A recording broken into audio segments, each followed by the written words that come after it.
నమస్కారం కే న్యూస్ కి స్వాగతం. హెడ్లైన్ చూద్దాం. తెలంగాణ ఏపీలో భారీ వర్షాలు, పలు జిల్లాలకు హెచ్చరికలు చేసిన వాతావరణ శాఖ అధికారులు. చంద్రబాబుకు సెప్టెంబర్ 1 మర్చిపోలేని రోజు, రాష్ట్ర వ్యాప్తంగా తెలుగుదేశం పార్టీ సంబరాలు. తెలంగాణ ప్రజలకు వలె మీ సేవలో కొత్తగా 9 రెవెన్యూ సేవలు, భూపరిపాలన ప్రధాన కమిషనర్ కీలక నిర్ణయం.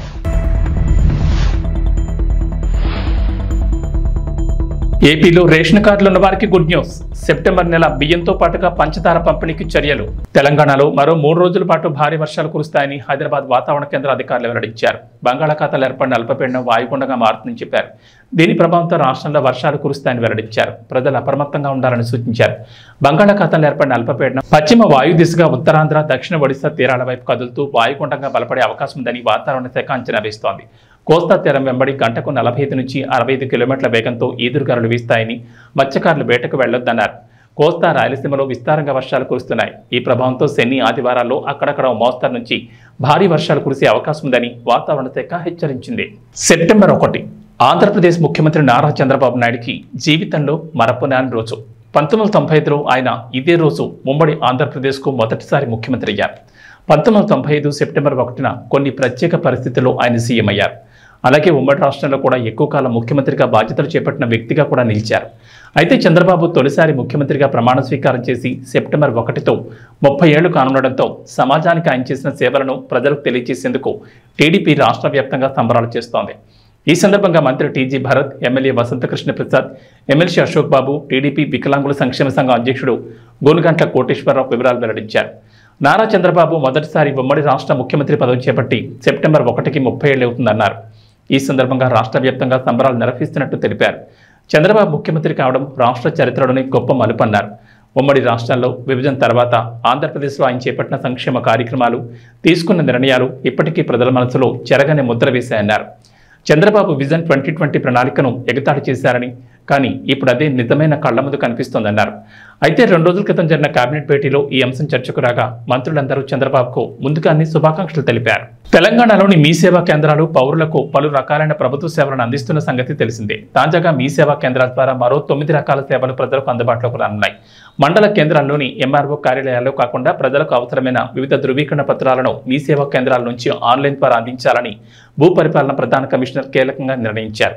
ప్రస్తుతం ఎంఆర్ఓలు నేరుగా జారీ చేస్తున్న పత్రాలను ప్రజలు నేరుగా మీ సేవా కేంద్రాల నుంచి ఆన్లైన్లో పొందేలా చర్యలు చేపట్టారు. కొత్తగా అందుబాటులోకి తీసుకొచ్చిన 9 రకాల పత్రాలకు సంబంధించిన వివరాలు మీ సేవ ఆన్ బోర్డులో ఉంచేందుకు తక్షణం చర్యలు తీసుకోవాలని, ఈ మేరకు భూపరిపాలన ప్రధాన కమిషనర్ కార్యాలయం, జిల్లా కలెక్టర్లను ఆదేశాలు జారీ చేశారు. పౌరుల పేరు మార్పిడి, తరచూ జారీ చేసే ఆదాయం, కుల తదితర ధృవీకరణ పత్రాలు, లోకల్ క్యాండిడేట్, విద్యార్థులకు అవసరమైన study gap certificate, creamy layer, non creamy layer, market విలువ, మైనార్టీ ధృవీకరణ, ఖాసరా, పహానీల వంటి పాత ధృవీకరణ పత్రాలు, ROR 1 సర్టిఫైడ్ కాపీలు సైతం మీ సేవా కేంద్రాల నుంచి జారీ చేయనున్నారు.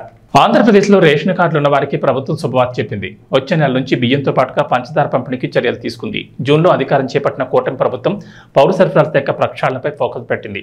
రేషన్ సరుకుల సరఫరాలో అవకతవకలు జరిగాయని గుర్తించింది. పంచదార ప్యాకెట్లలో, తూకాల్లో తేడాలున్నట్లు తేలింది. పౌర సరఫరాల శాఖ మంత్రి మనోహర్ రాష్ట్రంలోని వివిధ పౌర సరఫరాల గోదాముల్లో తనిఖీలు చేశారు. పంచదార ప్యాకెట్లకు సంబంధించి తూకాల్లో తేడాలున్నట్లు గుర్తించారు. అందుకే జూలై, ఆగస్టు నెలల్లో కార్డుదారులకు పంచదార పంపిణీ ఆపేశారు. ఆ లోపాలను సరిచేసి రేషన్ కార్డుదారులకు బియ్యంతో పాటు పంచదార సరఫరా చేసేందుకు చర్యలు తీసుకున్నారు అధికారులు. ప్రస్తుతం సరైన తూకంతో పంచదార ప్యాకెట్లను సిద్ధం చేశారు. అంతేకాదు చక్కెర ప్యాకెట్ రంగు మార్చి ఇప్పటికే పౌర సరఫరాల గోడౌన్ల నుంచి రేషన్ షాపులకు బియ్యం, పంచదార సరఫరా చేస్తున్నారు. సెప్టెంబర్లో బియ్యంతో పాటుగా పంచదార ఇచ్చేందుకు సన్నాహాలు చేశారు. గోధుమ పిండి, కందిపప్పు సరఫరా టెండర్ల దశలో ఉండడంతో ఆ ప్రక్రియ పూర్తయిన తర్వాత అక్టోబర్ నుంచి వాటిని కూడా పంపిణీ చేస్తామంటున్నారు పౌర సరఫరాల శాఖ అధికారులు. ఒక్కొక్క రేషన్ కార్డుకు పంచదార ప్యాకెట్ 1/2 కేజీ 17 రూపాయలకి ఇస్తారు. అది ఏఈవై అంత్యోదయ అన్నయోజన కార్డుకు కేజీ 13 రూపాయలకు అందిస్తారు. మొక్కజొన్న సాగు చేస్తున్న రైతుల పంట పండింది. వరంగల్ ఎనిమాముల వ్యవసాయ మార్కెట్లో మక్కలకు రికార్డు ధర పలుకుతోంది. నెల రోజులుగా తన రికార్డును తానే బ్రేక్ చేస్తూ మొక్కజొన్న శుక్రవారం భారీ ధర పలికింది. మార్కెట్ చరిత్రలోని ఎన్నడూ లేని విధంగా హైయెస్ట్ రికార్డు ధర పలికింది. క్వింటా మొక్కలకు 2,960 రూపాయల ధర వచ్చినట్లు మార్కెట్ అధికారులు వెల్లడించారు. కాగా మొక్కజొన్నకు మంగళవారం 2,885, బుధవారం 2,911, గురువారం 2,936 రూపాయల ధర వచ్చింది. ఎన్నడూ లేని విధంగా మొక్కజొన్నలు రికార్డు ధర పలకడం పట్ల రైతులు హర్షం వ్యక్తం చేస్తున్నారు. ఈసారి మొక్కజొన్న సాగు లాభసాటిగా ఉందని అంటున్నారు. ఖమ్మం వ్యవసాయ మార్కెట్కు 3 రోజుల పాటు సెలవులు ప్రకటించారు. ఈ మేరకు మార్కెట్ శాఖ అధికారులు ప్రకటన విడుదల చేశారు. సెప్టెంబర్ 1 తేదీలోపు నేడు సెప్టెంబర్ 1 తేదీలో వారాంతర సెలవులు కాగా సెప్టెంబర్ 2 అమావాస్య సందర్భంగా సెలవు ప్రకటిస్తున్నట్లు వెల్లడించారు. తిరిగి సెప్టెంబర్ 3 నుంచి మార్కెట్లో క్రయ విక్రయాలు యథావిధిగా కొనసాగుతాయన్నారు. రైతులు ఈ విషయాన్ని గమనించాలని పేర్కొన్నారు. బుధవారం నుంచి రైతులు తమ పంటను మార్కెట్కు తీసుకురావాలని సూచించారు. రాష్ట్ర వ్యాప్తంగా ప్రభుత్వం ప్రవేశపెడుతున్న ఎన్టీఆర్ భరోసా పెన్షన్ పంపిణీ కార్యక్రమంలో భాగంగా సచివాలయ సిబ్బంది మరియు వార్డు ముఖ్య నాయకులతో కలిసి ఆయా సచివాలయం పరిధిలో ఇంటింటికి వెళ్లి పెన్షన్లు పంపిణీ కార్యక్రమం నిర్వహించారు.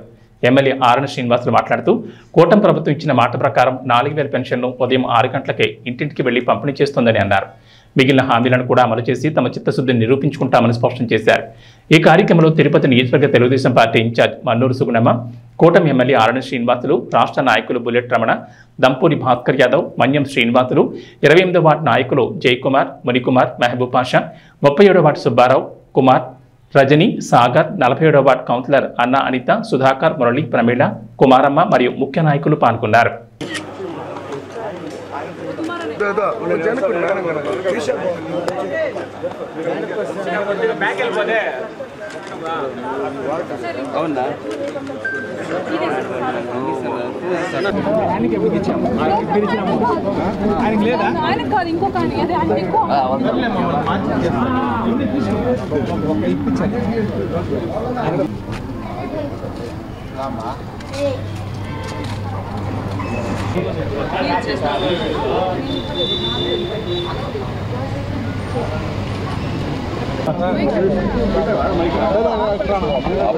ఆరోగ్యశ్రీ ఉందని ఇచ్చే అవకాశాలు మనం ఇచ్చేందుకు ఏర్పాటు చేస్తాం.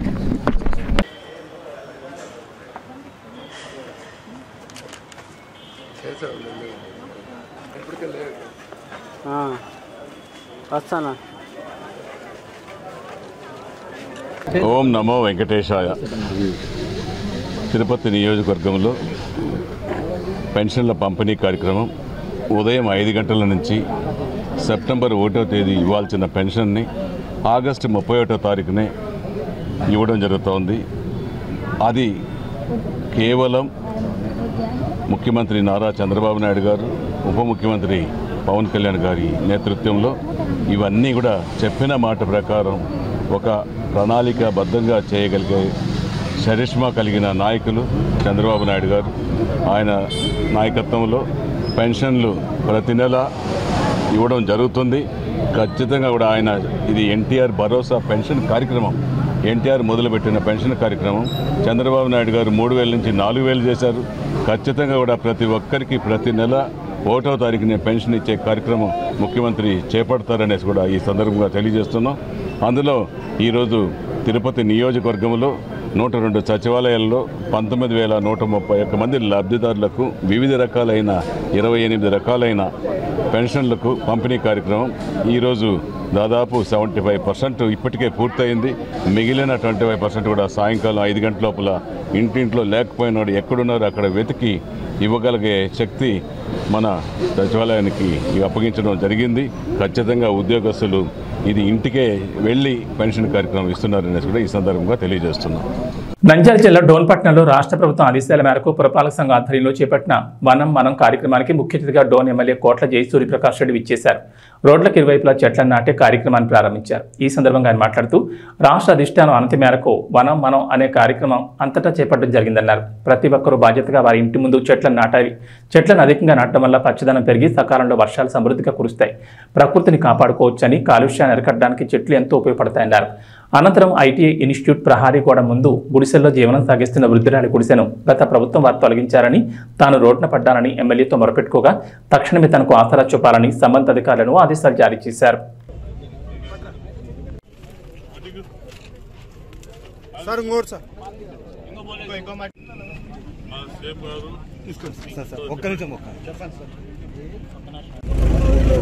మా ముఖ్యమంత్రి గారు, డిప్యూటీ ముఖ్యమంత్రి గారితో కలిసి కూడా మనం కింద ప్రోగ్రామ్ ఇచ్చారు.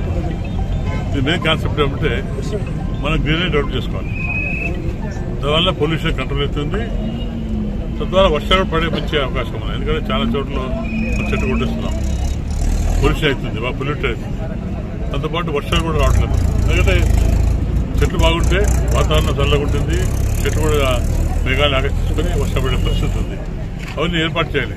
కాబట్టి తప్పకుండా అందరూ కూడా పెద్ద ఎత్తున ఎవరైతే కొత్త ఇంటి కట్టుకుంటారో ప్రతి ఇంటికి చెట్లు నాటుకోవాలి.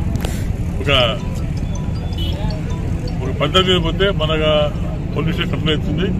మనకు కూడా సకాలంలో వర్షం పడే ఫ్యూచర్లో సకాలంలో వర్షం పడే అవకాశం ఉంది. మనకు వర్షాలు లేవు, మన ఋతువాలు మర్చిపోయినాం. సముద్రంలో తుఫాను పెడితే వర్షాలు వస్తున్నాయి.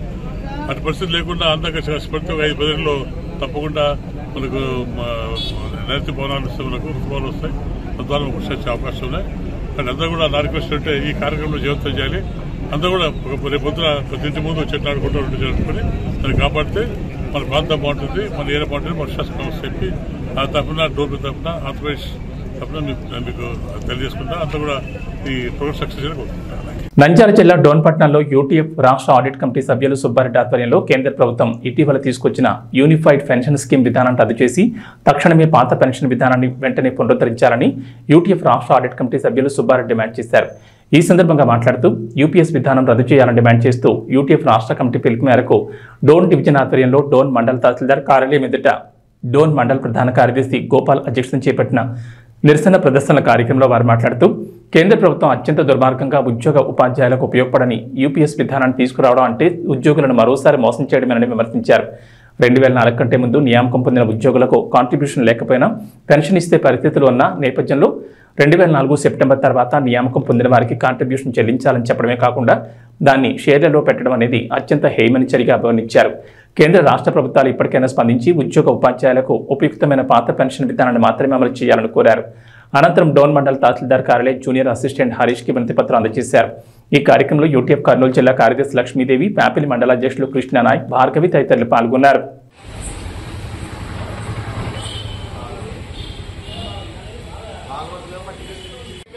రద్దు చేయాలి,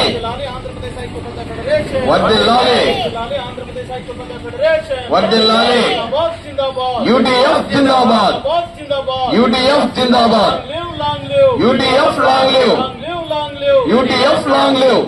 మరి వర్ధిల్లాలి ఆంధ్రప్రదేశ్ సాహిత్య federation, UTF, UTF, UTF.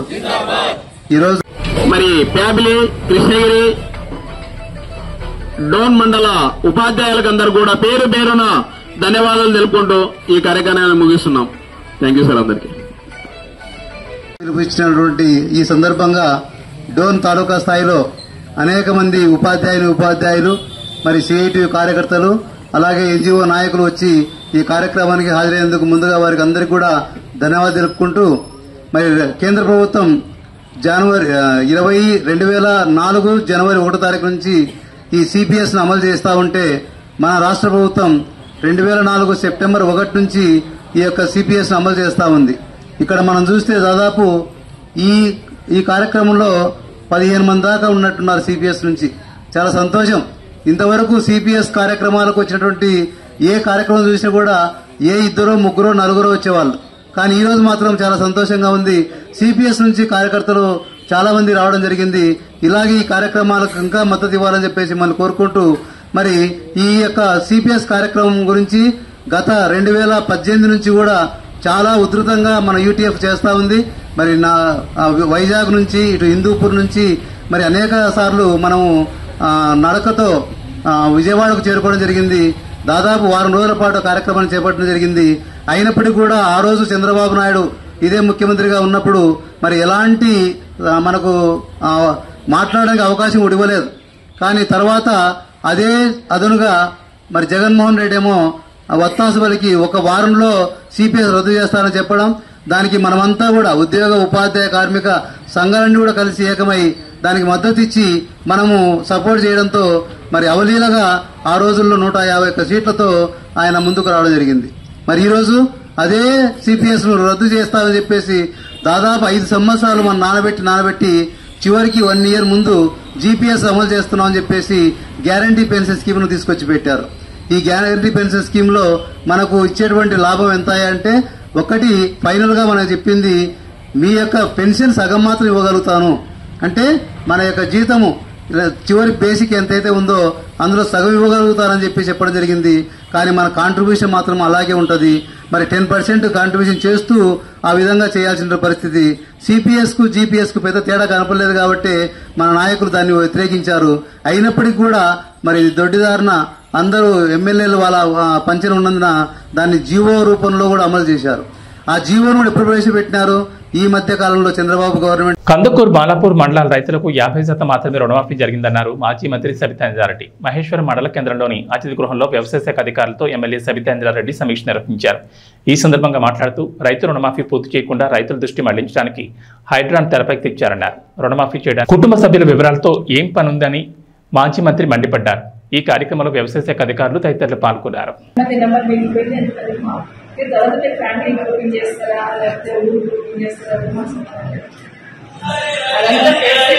Time pass కోసం అని మనందరికీ తెలుసు. మిమ్మల్ని వేదికలు తప్పిస్తాడు అయ్యేది ఏమీ లేదు. బట్ అది నాకు నంబర్ కావాలి. సొసైటీ చెప్పండి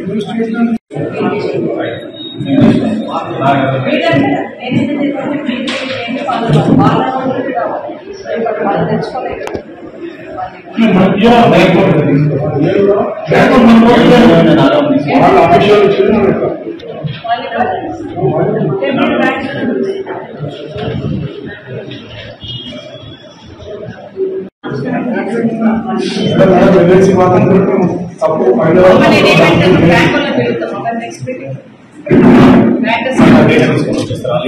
చూస్తారు కదా నువ్వు ఇచ్చేది వాళ్ళు ఇచ్చే డేటా ఇస్తారు కదా. ఎప్పుడైనా లోన్ తీసుకుంటారు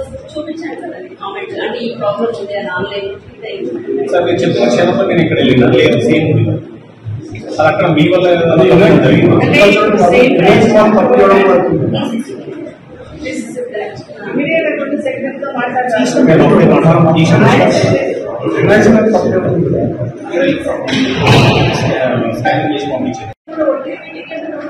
ఈ నంబర్ చెప్పడానికి ఈ నంబర్ అవసరం లేదు.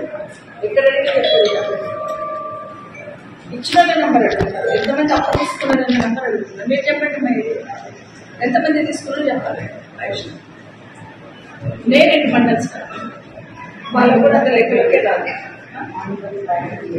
మరి అదే పద్ధతమ్మా. మరి ఎందుకు వచ్చినట్టమైనా ఎందుకు వచ్చినట్టు అని అడుగుతున్నారు. మరి ముఖ్యమంత్రి గారేమో మొత్తం చేసిన అంటున్నారు. మరి ఎంతమంది తీసుకున్న నంబరే మీరు తెలియదు. మొత్తం అయిందని ఎట్లా చూపిస్తారు? మీకు ఇవ్వకూడదని మరి రిజిస్ట్రేషన్స్ లేనప్పుడు మన నంబర్ ఇంటికి ఎందుకు భయపడుతున్నారు?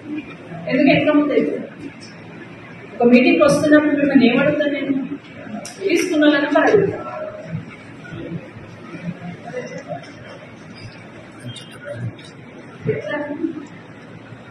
ఏ బ్రాంచ్ ఎంత ఉందో తెలుసుకోకుండా మీరు ఆఫీసర్ ఏదైనా రైతు వచ్చి మీకు పెట్టాలంటే రైతు ఆంటీ రావాలి కోళ్ళ పడిపెట్టేది మీ దగ్గరికి వచ్చి కిరాయి పెట్టుకోవాలి. ఫస్ట్ ఫేజ్ లో 296 మేడం, 14,71,00,000 మేడం. సెకండ్ ఫేజ్ లో 1308 మేడం, 12,40,00,000. థర్డ్ ఫేజ్ లో 751 మేడం, 9.82 crores. Total 5,025 madam. మొత్తం 36 crores 93 lakhs తీసుకున్నాం. అప్పు తీసుకున్నాం ఏంటండి? ఎందుకు దాన్ని నేను అగ్రీ కాదు. నాకు జస్ట్ నంబర్ ఇవ్వమంట. ఎంతమంది అప్పు తీసుకున్నారని నంబర్ ఇవ్వండి. ఇప్పుడు మాకు గవర్నమెంట్ నుండి ముఖ్యమంత్రి గారు ఫ్యామిలీకి ఒకటే మాఫీ చేస్తాను చెప్పలేదు. ప్రతి రైతుకు మాఫీ చేస్తున్నారు. పోయి తెచ్చుకోమన్నారు. అందుకే ఎంతమంది తెచ్చుకున్నారు అనేది కావాలి కదా నంబర్ మేము అడుగుతున్నారు. కొత్త వచ్చిన రికార్డ్స్ ఉంటాయి కదమ్మా తల్లి, రికార్డ్స్ ఉంటాయి కదా. రేపు మార్నింగ్ కాదు కానీ మండే మళ్ళీ వస్తాను నేను. మండే మళ్ళీ పిలుస్తాను కానీ మండే కంప్లీట్ రిపోర్ట్ తీసుకుని రావాలి. ఏ బ్రాంచ్ నుండి ఎంతమందికి వచ్చింది అప్పుడు ఎంతమంది తీసుకున్నారు. మీరు ఫ్యామిలీ గ్రూపింగ్ తర్వాత చేయండి. బట్ ఆ నంబర్ కావాలి. దళపతి విజయ్ గోట్ నుంచి స్పార్క్ సాంగ్ వచ్చిన తర్వాత లుక్స్ మీద దారుణంగా ట్రోలింగ్ వచ్చింది. స్పార్క్ సాంగ్ లో విజయ్ కనిపించిన తీరు, వేసిన స్టెప్లు చూసి అంతా నవ్వుకున్నారు. అయితే గోట్ ట్రైలర్ లోనూ విజయ్ అలా కాస్త కామెడీగా కనిపించాడు. విజయ్ డిఏజ్డ్ లుక్ చాలా ఫన్నీగా ఉండడంతో మళ్ళీ ట్రోలింగ్ జరిగింది. ఈ ట్రోలింగ్ మీద డైరెక్టర్ వెంకట్ ప్రభు మీడియా ఇంట్రాక్షన్ లో చెప్తూనే ఉన్నారు. స్పార్క్ పాటకు జరిగిన ట్రోలింగ్ తర్వాత చాలా రీవర్క్ చేశారట. సోషల్ మీడియాలో దళపతి విజయ్ మీద ట్రోలింగ్ బాగానే జరుగుతుంటుంది. తమిళ వర్సెస్ తెలుగు, టాలీవుడ్ వర్సెస్ కోలీవుడ్ అని వచ్చినప్పుడల్లా విజయ్ మీద ట్రోలింగ్ ఎక్కువగా జరుగుతుంది. రీమేక్ స్టార్ అని మన వాళ్ళు ట్రోలింగ్ చేస్తూ ఉంటారు. ఇక మహేష్ బాబు సినిమాలన్నీ అక్కడ రీమేక్ చేసి వాటిని చెడగొట్టారంటూ టాలీవుడ్ ఆడియన్స్ ట్రోల్ చేస్తూ ఉంటారు. విజయ్ లుక్స్, యాక్టింగ్, డాన్స్ మీద తెలుగు నెటిజన్లు ఎక్కువగా ట్రోలింగ్ చేస్తూ ఉంటారు. ఇవి బులెటిన్ విశేషాలు. నమస్కారం.